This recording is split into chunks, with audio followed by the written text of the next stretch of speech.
Në Shqipëri, mbetjet bujqësore përbëjnë një nga sfidat më të mëdha mjedisore, por njëkohësisht edhe një potencial të pashfrytzuar ekonomik. Në shumë zona rurale, kashta mbetjet drusore apo non-produkte të bujqësisë ose digjen, ose hidhen pa një sistem të strukturuar menaxhimi, duke shkaktuar ndotje dhe humbje të vlerës së tyre reale.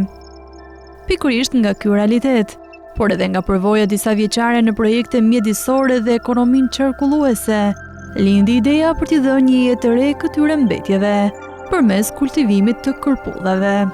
Ideja nuk erdhi rastësisht, ajo u formsua gradualisht nga puna në terren, nga kontaktet me komunitetet vendore, nga njohja praktikave të vendeve të Bashkimit Evropian dhe rajonit, ku mbetjet bujqësore nuk shihen si barr, por si burim.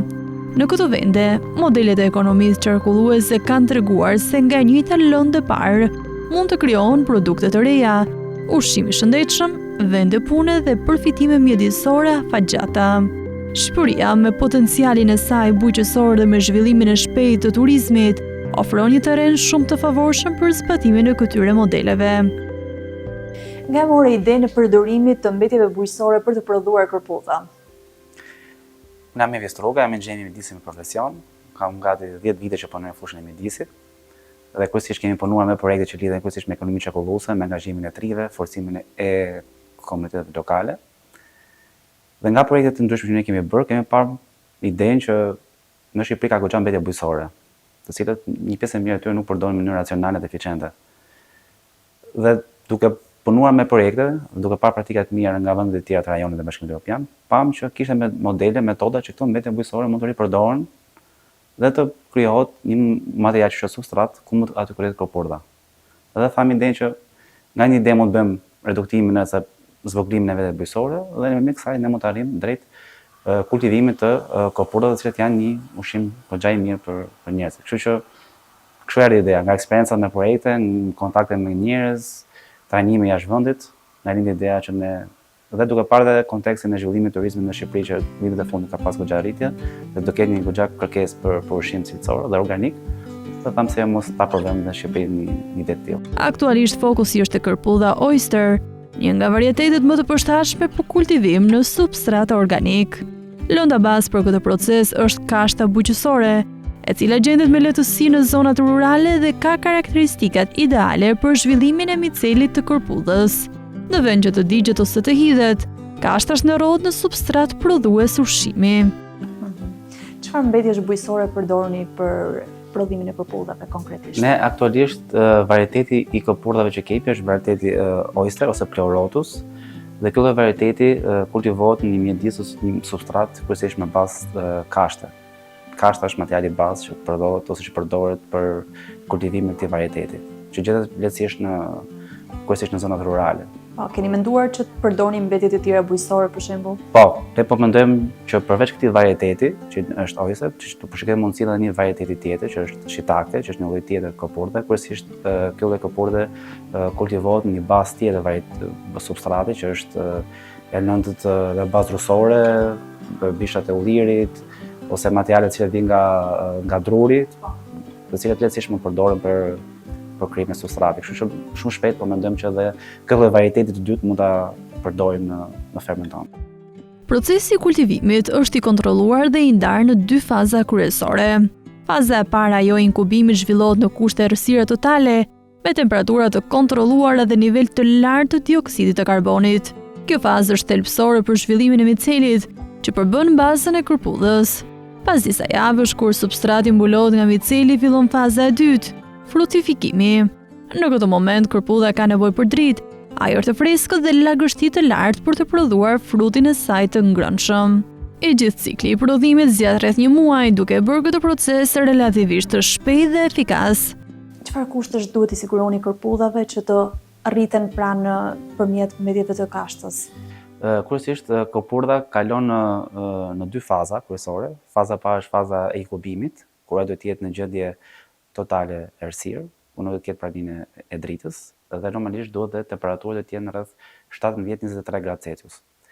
Në këto kushte nuk duhet edhe një shkëmbim me ajrin, pra duhet një nivel i lartë të CO2-shit, pra nuk duhet shkëmbim shumë i madh me ambientin e jashtëm, Pra këto 3 parametra janë goxha të rëndësishëm në fazën e parë, pra si temperatura, niveli i gazit karbonik dhe mungesa shkëmbimit me ajrin në ambientin e jashtëm. Gjithashtu dhe lagështia është një element shumë i rëndësishëm, që kryesisht duhet të jetë në nivele 60-70%. Pra ju e mbillni si fare aty edhe... Po, pasi bëhet përgatitja e substratit, kjo është në fazën e parë, kalon në fazën e parë ose në dhomën e parë që dhoma e inkubimit. Sa zgjat faza e parë, pra inkubimit? Gjatë deri në 3 javë, 3 javë deri në 1 muaj, kryesisht. Po pastaj? Faza 2, faza e dytë është faza e frotimit, kur kopurda ose micela që është baza fillon dhe gjithë pjesa e bardhë, nuk e di çose dallohet si ashtu, fillon që bëhet e bardhë, atëherë në momentin që ne shikojmë që ka filluar pra zgjatimi i micelës, atëherë shkojmë në fazën e dytë, në fazën e frotimit, dhe me këto kushte, me këto ato parametra që duhet në këtë fazë është prania e dritës, duhet sasia e ajrit freskët që të jetë gjithmonë prezente dhe sasia e lagështisë deri në 90%. Dhe në total sa kohë merr plotësisht procesi i prodhimit? Do të them 1 muaj pak shkon gjithë procesi i prodhimit të kopurës. Aktualisht prodhimi realizohet në një fermë ose laborator të vogël në formën e një startupi, ku janë testuar me sukses fazat kryesore të kultivimit. Procesi mbështetet edhe nga bashkëpunimi me ekspertë dhe kompani nga rajoni, veçanërisht nga vendet që kanë përvojë më të gjatë në këtë fushë. Kjo tregon se modeli nuk është i izoluar, por pjesë një rrjeti më të gjerë njohurish dhe praktikash. Ky interes pasqyrohet jo vetëm nga individët, por edhe nga bizneset, restorantet dhe strukturat turistike, të cilat kërkojnë produkte lokale, cilësore dhe të qëndrueshme për t'i përfshirë në ofertën e tyre. Turizmi, si një sektor në rritje të shpejtë në Shqipëri, krijon një treg të natyrshëm për këto produkte, duke bërë modelin ekonomikisht të qëndrueshëm. Pra ju aktualisht keni vetëm një laborator që prodhoni në masë të vogël? Po, modelisht ne kemi një fermë ose një tjetër startup ose një laborator të vogël, që kemi një sasi të vogël dhe kemi kaluar disa faza testimi dhe kemi kaluar me sukses. Normalisht kemi edhe bashkëpunëtorë tjerë si nga rajoni, që na asistojnë si me njohuri dhe me informacion, ku kemi gjithmonë është një proces që do ketë nevojë për asistencë teknik, gjithmonë kemi pas prezencën e mbështetësve dhe ekspertëve të jashtëm.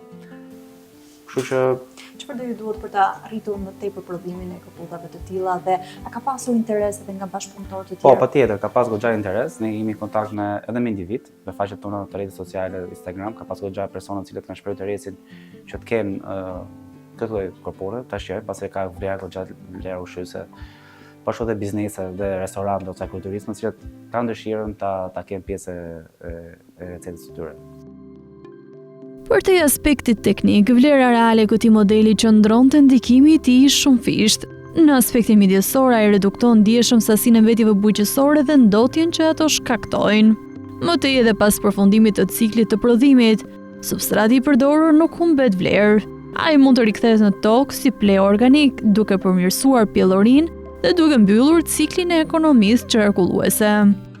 Në aspektin shëndetësor, korpudhat oyster janë një burim i pasur vitaminash të grupit B, të cilat ndihmojnë funksionimin e sistemit nervor, forcimin e imunitetit dhe përmirësimin e metabolizmit. Ato janë gjithashtu të njohura për ndikimin pozitiv në uljen e kolesterolit dhe për mbajtjen e ulët të yndyrave, që i bën të përshtatshme për një dietë të shëndetshme. Në një kohë kur konsumatorët janë gjithnjë më të ndërgjegjshëm për ushqimin që konsumojnë, kërkesa për produkte të tilla po rritet ndjeshëm. Cilat janë përfitimet në aspektin shëndetësor, si ti përmendë pak që ka shumë vlera ushqyese, dhe më pas edhe në aspektin mjedisor, zbatimi i ekofungit?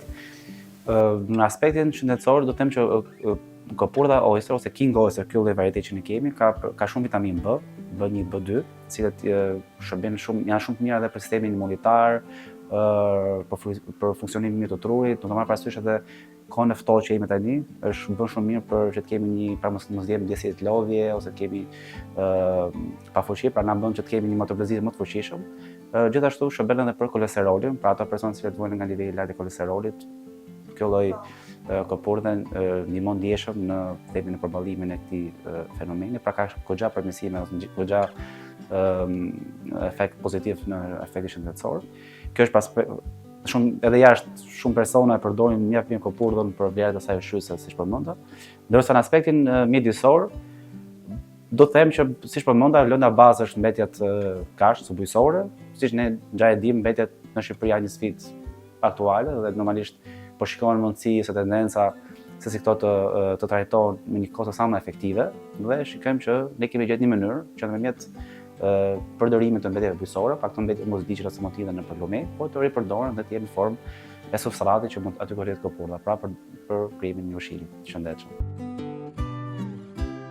Në të ardhmen, synimi është zgjerimi i gamës së produkteve dhe varieteteve. Përveç oyster, po shqyrtohet mundësia e kultivimit të kërpudhës shiitake, e cila përdor substrat me bazë drusore si mbetjet e ullirit apo të drurit.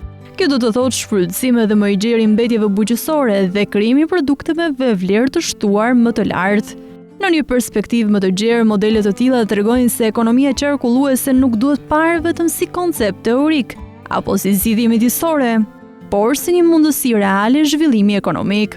Ajo krijon vende pune, nxit sipërmarrjen lokale dhe forcon lidhjen mes bujqësisë, mjedisit dhe tregut. Për të zhvilluar më tej në Shqipëri, këto modele kanë nevojë për mbështetje institucionale, politika të qarta dhe bashkëpunim mes sektorit publik, privat dhe komuniteteve lokale. Sa të përhapur janë modelet e ekofungit në vendet e tjera të botës dhe a jeni ju i pari në Shqipëri që zbaton një model të tillë? Kopurda normalisht vendet azjatike janë vendet pionere të kultivimit të kopurdës, ku kanë me mira varietete të kultivimit, pashtu edhe në Europë, po themi vendet si Hollanda, Gjermania kanë goxha eksperiencë në krijimin ose kultivimin e kopurdave në sisteme të brendshme. Normalisht ka teknologji më të avancuar sepse elementi kryesor i kultivimit të kopurdës është themi të bëjmë të mundur që ta kthejmë natyrën brenda fermës, pra Hollanda për shembull ka teknologji të avancuar si në pjesën e ajrimit, e kondicionimit, pjesën e ndriçimit, pra gjithçka është sistemi i monitoruar dhe digitalizuar, që bën goxha optimale kultivimin e kopurdës. Pashtu edhe në rajon, ne punojmë goxha me një kompani nga Serbia që na ka asistuar goxha në ngritjen e këtij startupi. Çfarë modelesh të tjera të ekonomisë qarkulluese? Ndoshta jo vetëm ekofungi, pra përdorimi i mbjetjeve bujqësore për prodhimin e kërpudhave, por çfarë modelesh të tjera mund të zbatohen në Shqipëri? Ndoshta mund të përdoren mbetje të tjera bujqësore për të prodhuar produkte të tjera jo vetëm kërpudha? Ndoshta po, normalisht modelet e ekonomisë qarkulluese mund të jenë të forma të ndryshme, shpesh gjëja më tradicionale që ne shpesh dim në Shqipëri është pjesa e kompostit, pra shpesh e flitet bashkitë, edhe nga takimet tona që ne shkojmë shpeshherë, kanë tendencë që ne të prodhojmë kompostim, pra nga mbetjet bujqësore prodhohet kompostim, por unë mendoj që kjo është një formë goxha tradicionale, goxha e përhapur, por ka dhe forma tjera, që po themi si zonet lokale, bashkiake ose ato qendrore duhet të orientojnë si bizneset, si familjarët, që shikohet mundësia që nga mbetjet ne të krijojmë sipërmarrje, siç mund të jenë kompani riciklimi që bën ciklimin e mbetjeve plastikës, por mund të kenë edhe kompani të cilët merren me mbetjet bujqësore ose organike, po themi. Ne kemi mbetjet bujqësore, por pra ka komposti, po të jetë një formë tjetër e riprodhimit të mbetjeve bujqësore, azësimit të mbetjeve bujqësore. Por ne kemi gjetur këtë formë që përveç se ne bëjmë azësimin e mbetjes, por ne bëjmë pra krijojmë dhe kopurdë. E që do të them është që edhe mbetja finale që vjen pas, pra e mbetja që ngel pas kultivimit të kopurdës mund të përdoret si fertilizues për tokën, pra sepse ka goxha mbajtje të lartë. Vlerë vështirëse që më parë rikthehet në natyrë. Në fund, transformimi i mbetjeve bujqësore në ushqim të shëndetshëm përmes kultivimit të kërpudhave është një shembull i qartë se si sfidat mjedisore mund të kthehen në mundësi. Është një qasje që jo vetëm mbron mjedisin, por ndërton edhe një ekonomi më të qëndrueshme dhe më të përgjegjshme për të ardhmen.